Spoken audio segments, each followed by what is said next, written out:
Adult learners often seek my advice on how to improve musical memory, hence the topic of this week's video. What I can tell you is that repeating things over and over in your practice is not a reliable method, so get ready to discover the key steps to improving your musical memory so that you can retain the information for longer, make consistent progress, and play music better. Hi, I'm Fiona from Learn Music Together, and I help adults grow and develop their musical skills so they can play with confidence by sharing my Play Music Better methods, which focus on learning how to practice effectively. There's lots of memorization techniques out there, and not every one will work for you. So if you've found memorizing music challenging in the past, it's probable that you've not found the best method for you, so keep listening. In this video, I'm going to run through a number of tips that you can use to boost your musical memory so that you can better succeed when it comes to memorizing melodies, chords, and even lyrics. So many adults tell themselves that they can't memorize things, but for most people, that's simply not true. I mean, you do remember the names of your family members, right? You remember places that you've visited, especially when they were associated with anniversaries and special events or special holidays. So it's simply not true that you can't remember things.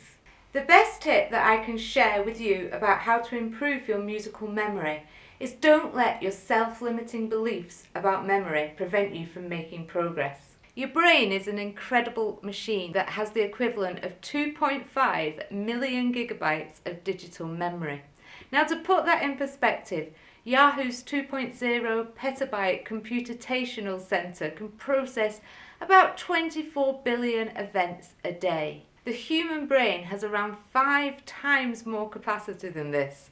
The human brain is capable of processing a quintillion pieces of information, which equates to more musical scores than you could ever play in a lifetime. The likely explanation for your lack of memory is to do with your practice and what you do in your practice sessions, and if you like, not your lack of ability to memorize things. Before I share my tips on how to improve musical memory, I want to point out that there are 3 main parts to memorization. The first is encoding, the second is storage, and the third is retrieval. So make sure you watch this video to the end, as you need to work on all 3 areas to improve your musical memory. When we start a new piece of music, the journey begins with encoding. That's the inputting of information, and it's the part of the memorization process that learners focus on the most. Just like a computer, our brains need to encode information before storing and retrieving it effectively. So how can we encode musical information in a way that it sticks? There are multiple ways that we can encode information. These include language, visual and audio cues, and kinesthetic practice. How you encode the music that you want to learn will determine how well the information can be stored and then later retrieved. Simply having a go at the music and repeating it to improve it isn't the best method of encoding. You have to make deeper connections with the music. One of the most effective techniques for improving the encoding of music is chunking. I usually refer to this as learning in bite size. So rather than trying to practice the whole piece of music, break it down into smaller, more manageable chunks. This way you give your brain a chance to process and encode the information more efficiently. You should look for patterns in the music before you begin. Pattern recognition is one of the most helpful ways that you can use chunking for. It's something you already do when you read words on a page. For example, when you read this sentence, "The cat sat on the mat," the brain chunks that sentence into 3 parts. The first part, the cat, the second part, sat on, and the third part, the mat. If I space the letters differently in that phrase, it becomes much more challenging to read. I bet you don't see "the cat sat on the mat" right now. It's the same in music. If you can see the patterns, you'll be able to play them more easily. By identifying the patterns within your music before you begin learning the piece, you're already strengthening your memory as you are making connection with things that you already know. Scales are a great example of this. If you can identify scales and chord patterns that you've learnt previously, this will speed up the learning process within this new piece. Another helpful tip is to create some flashcards and quiz yourself on the musical elements like the notes, chords or rhythms. This active recall technique reinforces your encoding process. Here's a few ideas for flashcards. You could start with some simple questions such as what key does the piece begin in? Or what is the first chord of the piece? Or what arpeggio is used in bar 2? The more advanced you become, the more challenging you can make the questions. So as we progress, we could ask things like, what is the chord sequence used for the first 4 bars? What's the melodic device that's used in the second phrase? Obviously, this takes time in the preparation stages of learning a piece, but it's well worth the effort. You can also create performance cues. This is particularly helpful in learning lengthier pieces of music. Performance cues fall into different categories. So they can, for example, be structural. You could identify the overall structure of a piece, such as the length of the first and second themes in the exposition section of a sonata, or the modulations and motives used in a development section. You could also use expressive cues, which are based on the character or mood of the piece. For example, is the opening phrase sad, happy, playful? Is there a dialogue anywhere in the piece between 2 voices or 2 characters? Cues can also be interpretive, such as changes in tempo, dynamics and phrase length. And performance cues can also be technique related, such as a passage that uses a particular type of articulation or fingering or bowing stroke. Performance cues are additional layers of information that serve as a kind of landmark in your musical practice. You can use them to make a mental script of the piece whilst you're learning the notes. Professional musicians will work out the musical and technical details of a piece before they begin practicing.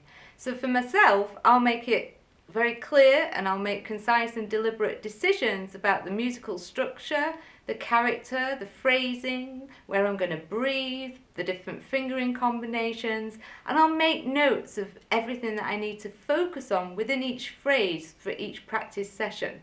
Think of it this way, if I were to give you some directions to get to my house, you'd probably like some points to look out for along the way. So rather than me say, follow the road for a mile or so and then turn left at the junction, which is a little vague for someone who's never travelled along that road before, you'd probably prefer me to give you more details, so I could provide some visual cues to make it easier for you to follow. So follow the road for a mile or so, you're going to pass a farm shop on the right hand side, and then there's a pub on the left called the Wilton. It's just before the junction, and when you turn left at the junction, you'll see a sign for Turton Tower, so you'll know you're heading in the right direction. Having more details makes the navigation easier and much less stressful. It's the same when you're learning a new piece of music. The more detail you can lay out before you begin the practice, the easier it is to learn and memorise the notes. The second part of the memorisation process is storage. Storage involves the retention of encoded information over time. It is the process of maintaining and organising information in the memory system. There are 2 parts to our storage system, short-term memory and long-term memory. Initially, when our brain sees or hears a new piece of information, it goes into our short-term memory, and research has shown that you can only hold around 7 items of information for no more than 20 to 30 seconds in your brain. So the brain acts quickly to decide whether to discard that information or keep it. So it's a bit like when somebody gives you a phone number. Well, back in the old days anyway, when we used to have to remember them, and you would kind of repeat it over and over until you could get your hands on a bit of paper and write it down. But once you'd written it down, then you'd let go of trying to form a memory. And that's kind of what you're doing if you merely repeat things when practicing. Most things that we do in a day, we won't remember. In many ways, we go through our daily lives on autopilot, and we're not often fully aware of what is going on around us. And that can be very much the case when we do our music practice. A great example of this can be demonstrated with a £10 note. So how many times have you handled a £10 note or the equivalent in your currency? Lots, right? But if I ask you to now draw that £10 note, could you do so? Can you remember what person is on the front? What person is on the back? Whereabouts is the hologram? What writing is on the note? Where are the colours? Etc. Most people struggle. Yet they've handled that note hundreds of times, but because they didn't do anything to encode the information regarding what a £10 note looks like, they can't draw it. So if you apply this to music, just because you've played something lots of times, it doesn't mean that you can remember it. Mass repetition often leads to boredom or frustration, which usually disengages the brain. And this matters because our memories are tied to our emotions. When we are bored, overwhelmed or frustrated, etc., we lose connection with the music. We slip into unconscious awareness, and that's a way of telling the brain this music isn't important, so there's no need to remember it. That information is then discarded by the brain and not moved into longer term memory. Studies have shown that humans forget about 50% of new information that we've learnt within 1 hour. That is, of course, unless you change the way you encode, connect and retrieve the information. So what can we do to improve storage and make sure we form a long-term memory of the music that we're learning? One of the best tips is to write things down. Write out the musical patterns that you want to remember. You can do this by literally writing out the notes on manuscript paper, or you can try creating a short code or a mind map. You could write out a description of the section that you are practicing, and at the end of your practice session, write down how you got on, what went well, what didn't work so well, what mistakes were you making, and what was the cause of those mistakes. By taking the time to do this, you're telling the brain that this information is important, so it strengthens the memory and makes it much more likely that the brain will keep it rather than discard it. Another great way to prevent information just being looped in the short-term memory is to keep practice sessions short and change tasks regularly. This helps the brain process the information better and gives it the opportunity to move it into safer storage. Ideally, you want to take a break after 20 minutes, regardless of whether you're a beginner or a more advanced player. My third tip here is to actively listen. If you need your mobile phone because you perhaps use a metronome app or something, make sure you put it into focus mode so that it doesn't distract you. And try if possible to practice at a quiet time within your house. As you practice, be highly alert, focused and aware. Play a short section of your music and actively listen to things such as the melody, the rhythm, the dynamics, the articulation, and think about what do you notice. Perhaps you hesitated when you had to shift your hand to a new position, or maybe the tone went uneven as you crossed over the break. There are lots of things that you can listen out for, but if we're not actively listening, we miss them. This active approach will strengthen your ability to recall musical details much later on and strengthen those memories. Another powerful method to improve storage is to create a memory castle. This technique is often referred to as the loci technique and has been proven to be highly successful. This method is a strategy that is based on visualizing familiar places. Loci is the Latin term meaning places or locations. To get started, write down a few different spaces in your home that you can picture vividly. Try and imagine going on a walk around your house and through the various spaces following the same route and name exactly what you see. Then draw a floor plan for each space and create like a linear journey that's continuous so it doesn't have like a dead end. Write down a few different places which will become your memory palaces. Write down different objects that you pass along the way and make a collection of these, because what you're going to do is attach various things that you want to remember to each item. So think of places that you know really well, and you could do this exercise while walking around your house. Close your eyes and imagine what you're seeing as you walk through. And then create a journey and number each item along that journey, such as a piece of furniture, a plant, a picture, the oven, whatever it may be that you can picture really vividly. And then what you're going to do is associate a bit of the music that you want to memorize with each of those memory slots. So that should make retrieving the information easier because we make a connection with these sort of visual cues. So the more descriptive that you can be, the better. So be creative in your visual representations. The more amusing or light-hearted that your associations can be with those objects, the better. If you want to learn more, I'd highly recommend checking out Jim Quick's YouTube video on the lock-eye method. I can also highly recommend Jim Quick's book, Limitless, which is full of fantastic ways to improve your memory. Retrieval is the third stage in the memory process. It's the exciting and rewarding part of learning. It's the process of accessing and recalling the information that you've previously encoded and stored in your memory. It does involve practice though, as you can't assume that just because you stored a memory, you can retrieve it at the right time. Retrieval can be influenced by various factors such as cues, context, and the strength of the original encoding. So, how can we ensure smooth and accurate retrieval of musical information when we need it most? One powerful way is through spaced repetition. Instead of cramming all your practice into a single session, distribute it over time. By reviewing and practicing at spaced intervals, you reinforce the neural connections related to the musical information, so it makes it easier to retrieve it later on.